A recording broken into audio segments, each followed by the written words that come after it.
My aunt drained the $250,000 inheritance I received from my grandmother and bragged that it's better off helping my kids than wasted on you. I just smiled because she had no idea.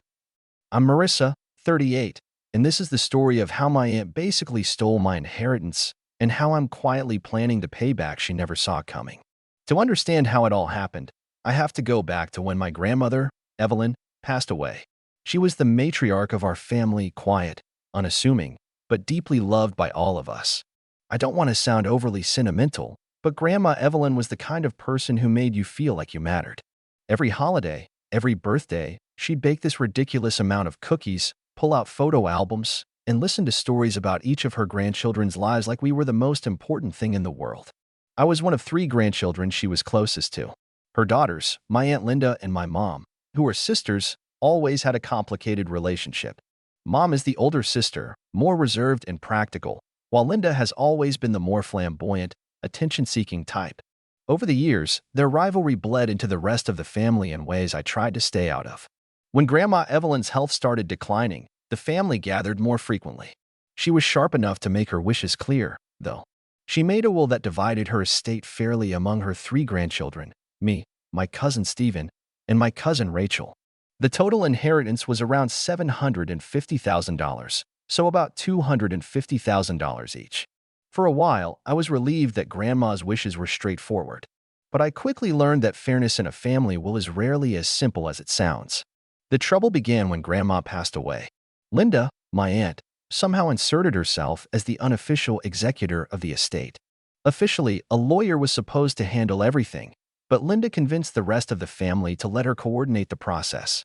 She argued that she had experience with financial matters, which, honestly, she did not, and could make everything easier.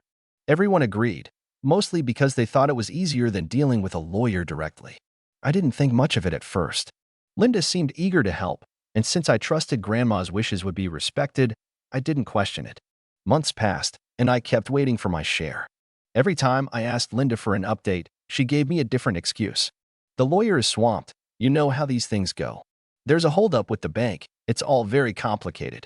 We just want to make sure everything is perfect before the money is dispersed. I was patient at first. Losing Grandma was hard, and I didn't want to be the pushy family member demanding money. But as time dragged on almost 9 months after her passing, I began to feel uneasy.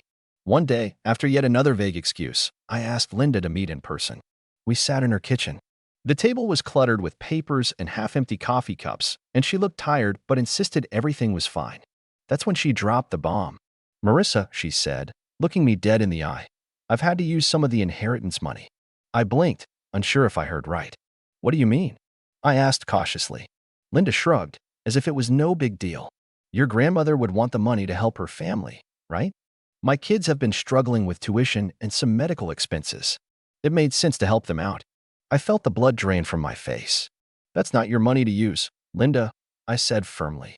"It's my inheritance, not a family fund for your expenses." She waved her hand dismissively. "Oh, Marissa, don't be so dramatic. It's better off helping my kids than wasted on you. Honestly, you don't even need it as much as they do." I wanted to argue, but I bit my tongue. I didn't want to start a fight in her kitchen.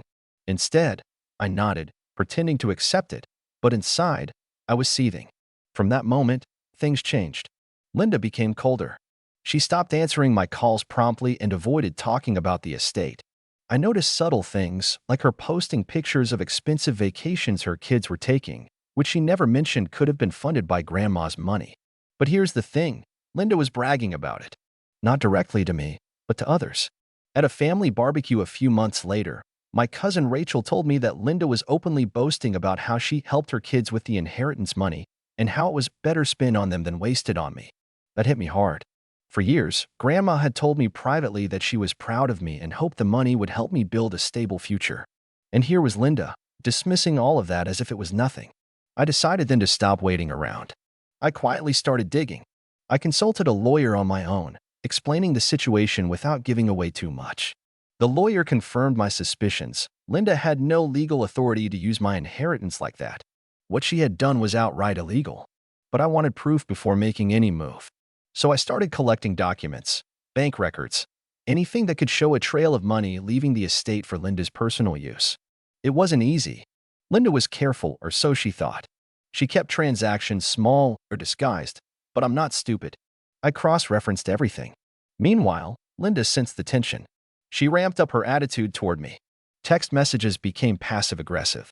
She would say things like, "I'm doing what's best for this family, even if you don't see it, or maybe if you spent less time whining, you'd understand." Other family members were confused. Some sided with Linda, saying she was just trying to help her kids. Others didn't know what to think, caught in the middle of a quiet war. One day, I got a message from Linda that chilled me. "You can fight me all you want, but remember, I have eyes everywhere. You're making things very uncomfortable for this family." I didn't respond, because what Linda didn't realize was that I was already several steps ahead. The turning point came when I finally confronted her at another family gathering. I asked her, calmly but firmly, to explain exactly where the money went. Her response was a laugh. "You don't get it, do you? That money is gone. You'll never see a dime, and honestly, it's better this way." I looked her in the eye and said, "I'm not done yet." Linda smirked and walked away.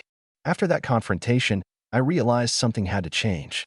I couldn't just sit back and let Linda walk all over me, not when my grandmother's hard-earned money was at stake.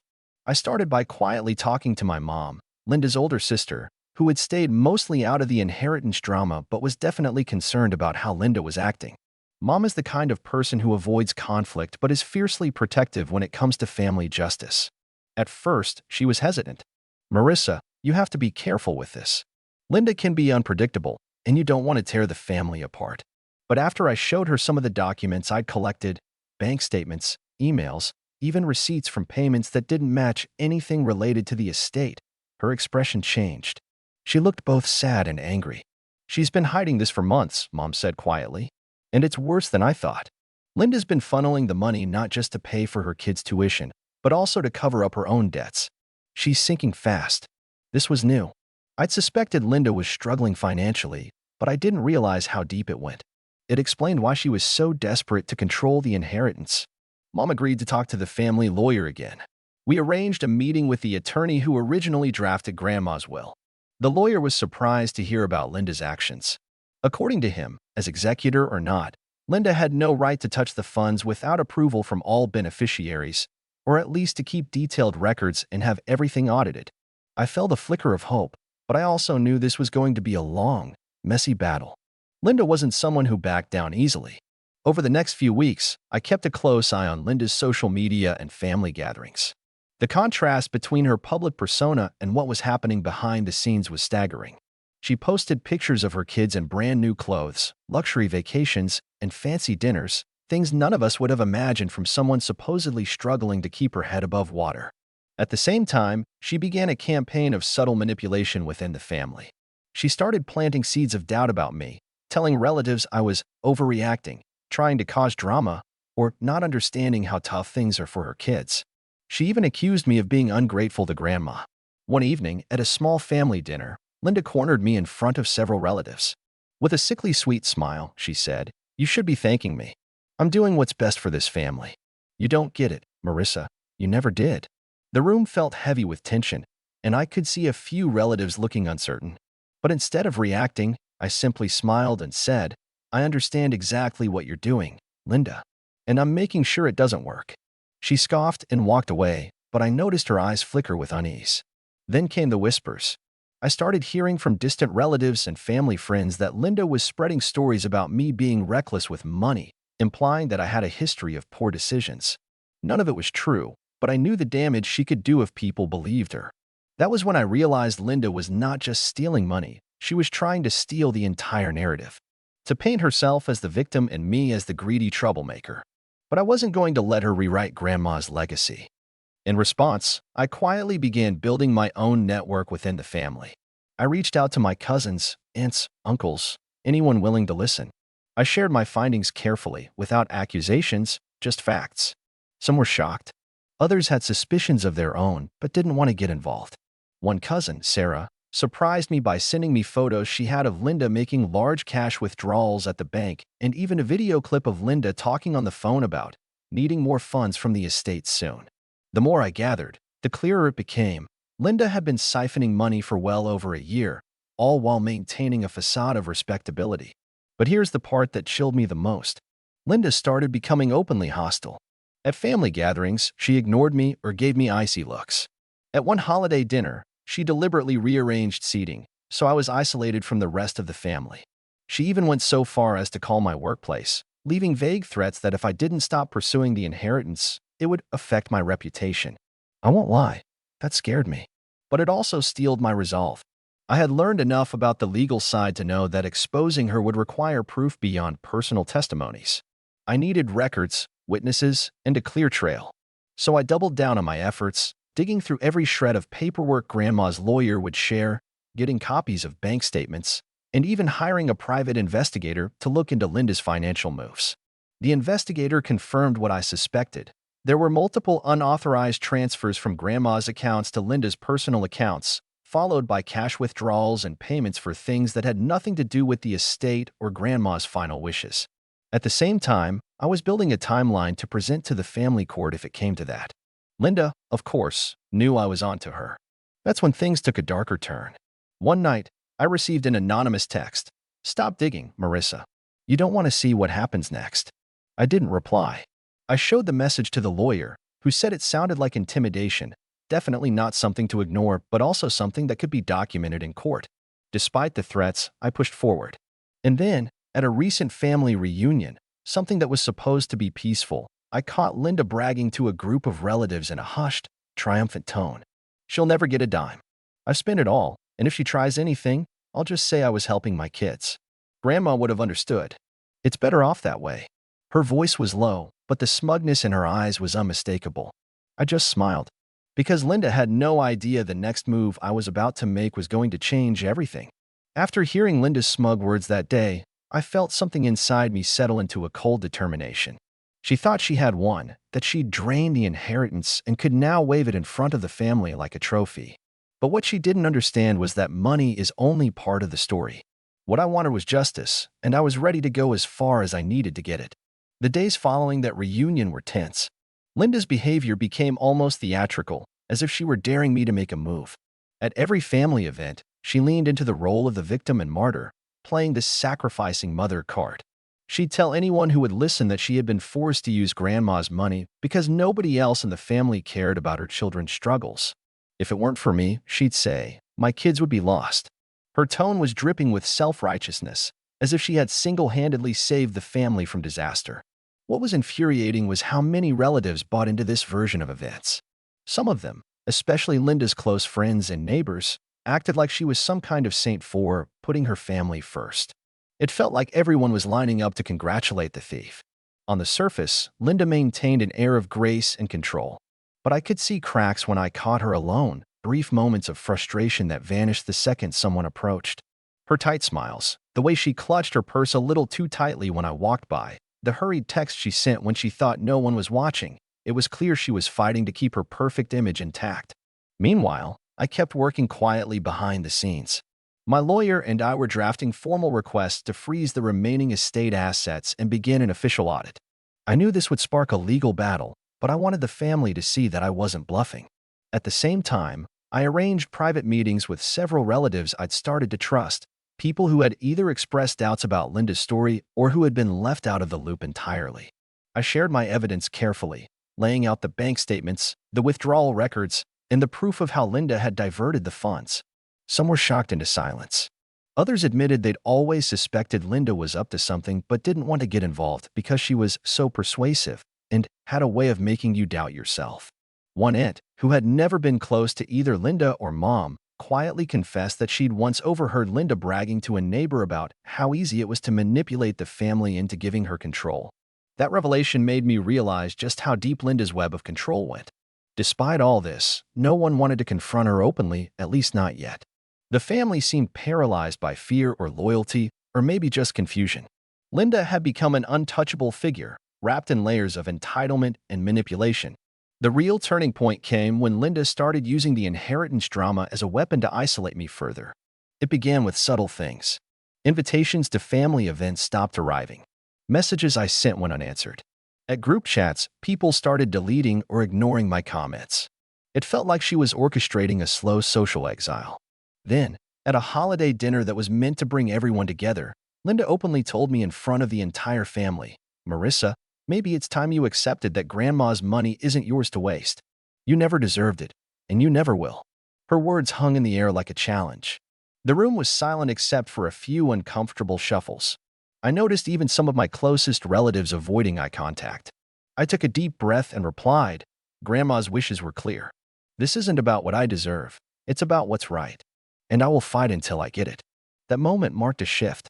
Linda's smile faltered for a second, replaced by something sharper, almost a flash of fear or rage. In the days that followed, Linda's tactics escalated. She began sending anonymous messages to people in the family with half-truths and accusations about me, claiming I was ungrateful, irresponsible, or worse. It was a coordinated effort to turn everyone against me. More than once, I overheard her whispering to family members, "She's tearing this family apart for money. Grandma wouldn't want this." But the most disturbing incident was when I arrived at a community event and found out Linda had told people I was unstable and making wild accusations. A few people even asked if I was okay, clearly doubting my side of the story. Despite all this, I refused to back down. If anything, the hostility fueled me. I began documenting everything. Every text, every message, every whispered insult. I knew it would all be important if this turned into a legal and family battle. The worst part was knowing Linda had turned our entire family upside down, not just over money, but over trust, respect, and loyalty. She had weaponized Grandma's death to manipulate everyone around her. One night, I sat down and thought about what Grandma would have wanted. She was a woman of quiet strength and fairness. She valued honesty, kindness, and integrity. None of those things were present in Linda's actions. So I made a decision. I wasn't just going to fight to reclaim the inheritance. I was going to fight to restore Grandma's name and hold Linda accountable, not just legally, but within our family. After weeks of watching Linda twist the story and poison the well with every family member she could, I knew the time for quiet patience was ending. I wasn't just fighting for money anymore. I was fighting to dismantle the false empire she had built on lies and stolen trust. My first step was to make Linda's deception impossible to ignore. I scheduled a formal audit of Grandma Evelyn's estate with the court-appointed accountant. This was a big move. An official review would expose the paper trail of how Linda had drained the funds. But I had to be sure the evidence was airtight, or else she'd find some way to spin it. To prepare, I worked closely with my lawyer to compile everything I had: bank statements showing unauthorized transfers, records of payments to her personal accounts, even social media posts where Linda flaunted the lifestyle she claimed she couldn't afford without helping her kids. I also reached out quietly to a few key family members who had shown signs of doubt but hadn't dared to speak up. I shared my evidence with them privately, knowing that when the audit results came out, it would be easier to have their support, or at least their silence. But I also knew Linda wouldn't go down without a fight. So, I started documenting her every move. Texts, phone calls, social media posts, all recorded and saved. When she sent veiled threats or spread rumors, I was ready. The day the audit began, I could feel the weight of what was coming. Linda's facade was about to crack. When the initial findings were delivered, it was worse than I expected for her. The accountant confirmed large sums of money were missing from the estate, money that had no legitimate explanation in Linda's name. There were irregular transfers, cash withdrawals that lined up with personal expenses for her family, and no records of repayment. At the first family meeting called to discuss the audit results, I sat quietly as Linda's smug smile slowly faded. "I don't know what you're talking about," she said, her voice tight. "I was only using the money to help my kids." The room was tense. A few relatives exchanged looks. I watched Linda's eyes dart nervously as the accountant detailed the findings. Helping her kids didn't explain thousands of dollars spent on vacations, luxury items, and even a new car in Linda's name, all paid for from the estate funds. When I spoke, I was calm but firm. This money belonged to Grandma. She wanted it shared fairly among all of us, and Linda took it without permission. That's theft. The family split visibly. Some wanted to believe Linda's excuses, others were clearly shocked. But the truth was out. Over the next weeks, Linda ramped up her attacks. She started calling relatives individually, warning them not to trust me and accusing me of trying to ruin her life. She even contacted a few family friends, spreading lies that I was greedy and manipulative. Instead of scaring me, it only pushed me harder. I began to fight fire with fire. I hired a private investigator to look into Linda's financial history. What we uncovered was far worse than I imagined. Linda had been juggling debts, missed payments, and even had an unresolved lien on her house. It was clear she had gambled with Grandma's money to keep herself afloat. I gathered this information carefully, knowing that if it leaked, it would shatter the image Linda had worked so hard to build. I also reached out to the media, not to tell my story publicly, but to a trusted investigative journalist who specialized in family fraud cases. I wanted to keep pressure on Linda, letting her know that if this went to court, the truth wouldn't stay buried. At the same time, I started reclaiming control in the family. I made sure relatives who had drifted away from me saw the facts clearly. I held quiet meetings with those most hurt by Linda's betrayal, my mom, my cousins, even some of Linda's own children who were beginning to realize the truth. One cousin, Stephen, confronted Linda privately after one of her brazen lies about me. "Why are you doing this to Marissa?" he asked, shaking his head. Linda snapped back, "Because she thinks she can take what's mine. What's rightfully mine." That was the moment it clicked for me. Linda truly believed the inheritance was hers to control. Not just legally, but morally. I knew then that any hope of family reconciliation was gone. This was not about money. It was about power. My revenge was no longer just about reclaiming my inheritance. It was about breaking Linda's grip on the family. I started planting seeds of doubt within Linda's own circle. Quiet messages hinting at her financial troubles, subtle questions about her integrity. I made sure the people closest to her children began to see the cracks. I watched as her carefully constructed image began to crumble. Invitations dried up. Friends started avoiding her. Even some of her children, who had once proudly flaunted their new life, began to pull away, confused and hurt. The final blow came when I presented the court with the evidence and a detailed request to have Linda removed as executor and held accountable for the misappropriation of funds. She tried to fight back with every trick in the book: accusations, legal delays, and even personal attacks against me. But the truth was overwhelming. As the court date approached, Linda's desperation became visible. She was no longer the untouchable queen of the family. She was rattled, aggressive, and isolated.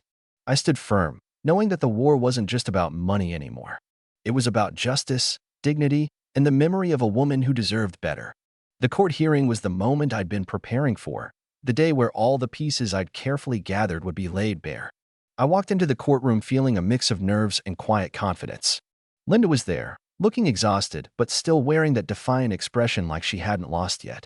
The judge listened patiently as my lawyer presented the audit report, the detailed timeline of transactions, the private investigator's findings, and the testimonies of family members who'd come forward. The evidence was overwhelming. Thousands of dollars taken without authorization, money spent on personal expenses, debts, and luxuries that had nothing to do with Grandma's estate. Linda tried to defend herself, claiming she had acted in the best interests of her family, but the judge wasn't having it. The law was clear, and the truth couldn't be ignored. By the end of the hearing, the judge ruled to remove Linda as executor immediately. She was ordered to repay the full amount she had taken from the estate, plus legal fees. The court froze her assets and appointed an independent trustee to oversee the remaining inheritance, ensuring the money would be distributed exactly as Grandma had intended. For the first time in years, the family breathed a collective sigh of relief. Many relatives reached out to me privately, thanking me for standing up and not letting Linda's lies win. Mom hugged me with tears in her eyes, saying, "Your grandmother would be so proud." As for Linda, she was left with nothing. Her reputation within the family was shattered beyond repair. Those who once supported her began to distance themselves, unwilling to be associated with someone who had stolen from her own family and betrayed trust so completely. Her children, too, felt the impact. The lavish lifestyle she had bought with Grandma's money was gone, and the strain on those relationships was obvious. But none of that was my concern anymore. Linda had made her choices, and now she faced the consequences. The estate was finally settled according to Grandma's wishes. The money was divided fairly among the rightful heirs, with clear records and oversight. I used my share to pay off debts and invest in my future, something Grandma had always hoped for me. More importantly, I reclaimed my family's honor. The lies and manipulation were exposed, and the truth restored peace that had been absent for far too long. I have no intention of forgiving Linda. What she did was unforgivable, betraying family, stealing from a loved one's legacy, and then trying to rewrite history to suit herself. Sometimes, justice means holding people accountable without offering second chances. This experience changed me. It taught me the importance of standing up for what's right, even when it's hard, and the power of persistence in the face of selfishness. So yes, Linda drained that inheritance. She thought she could get away with it. But in the end, She lost everything. And I won what really mattered: the truth, the respect of my family, and a clear conscience. So now that everything is done, Linda's out, the estate is finally being handled properly, and she's facing the consequences. I can't help but sit back and ask, was I in the wrong for pursuing this all the way? Some people in the family, even after everything came out, still think I should have just let it go to avoid drama. They say Linda's already suffering enough, and that I tore the family apart by dragging everything into the open. But to me, it wasn't about money. It was about standing up for Grandma's memory and making sure someone like Linda didn't get away with manipulating and stealing from everyone while acting like a hero. I don't feel bad for her. I don't forgive her. I feel like she made her choices, and now she has to live with them. I didn't do this to be cruel. I did it because no one else would, and because I know my grandmother would have hated to see her legacy twisted into something so selfish and dishonest. Still, part of me wonders, am I the a-hole for going as far as I did to make sure Linda faced consequences? Or was I just doing what had to be done? Would love to hear what others think. If you enjoyed this story, don't forget to like the video and subscribe for more gripping tales of real-life drama. What would you have done in this situation? Drop your thoughts in the comments below. Was the revenge justified? Or did it go too far?